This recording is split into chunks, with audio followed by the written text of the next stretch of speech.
Welcome to GFB Express, where we cover everything from across the college football landscape. Today is Monday, July 24th, and our stadium of the day, we have Hancock Whitney Stadium, which is a new stadium that was built for the University of South Alabama down in the Sun Belt. I actually had the chance to go to a game last year. They played Troy, which ended up deciding the conference championship, and it's a fun little stadium. It honestly kind of feels like you're almost at a high school game, but it's tucked down there in Mobile, Alabama. It's a smaller stadium, holds about 25,000 people. We'll definitely recommend going out if you can get a chance, just because it kind of feels like that nostalgic, this is what college football should be. We missed Friday. I was busy with work, didn't have a chance to get recording, but the news of the day was that it was Pac-12 Media Day. And obviously, coming out the gate, all the talk was about the TV deal and where they stand with that. And what ultimately happened was George Kliavkoff got up on stage, and kind of the talking point that everyone took away from it was he got up and said, we are not announcing our media deal today because we want today to be about football. And a reporter said, okay, when you're saying that, does that, that kind of the corollary of you saying that is that it implies that a deal is done, but you're choosing not to announce it.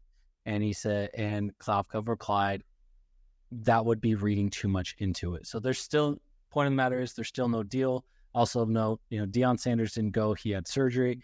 And Colorado Athletic Director Rick George, as soon as Kliavkoff's initial press conference was done, he dipped and was out. So there is something going on. We'll see. I don't know. But, in the realignment front, everyone is still waiting. And it seems like if somebody's going to move, it's going to be Colorado. The other things to hit on today, there are a few rule changes that are coming to college football that you may have missed. I think the big one that people will most likely kind of question will be that first downs will no longer stop the clock for the offense until the final 2 minutes of each half. And I know there's a lot of pushback of this. Ultimately, towards the end of the game, when it matters, it's not going to change all that much because you're still going to have that stoppage. And they changed this rule a few years ago where, getting pushed out of bounds, that only stops the clock until they set the ball.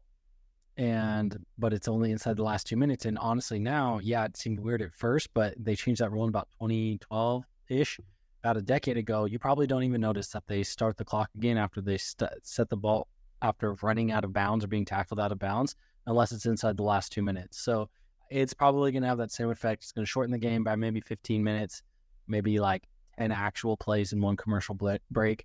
You also cannot do back-to-back timeouts. So no more double icing, which thank goodness, because the end of game sometimes took like 25 minutes to get that done. Untimed downs were previously allowed at the end of quarter. Now they can only do it at the half, where possession is guaranteed to, change. And the halftime shows can no longer run into doing that, which is fine. Like, most of the bands are not that good unless you're from the SWAC or the MEAC or something. But your band probably, or Ohio State, your band probably isn't that good. So they have to be mindful of that. And no drones will be allowed to prevent like any signal stealing or trying to see anyone in the tent or something like that. So no drones.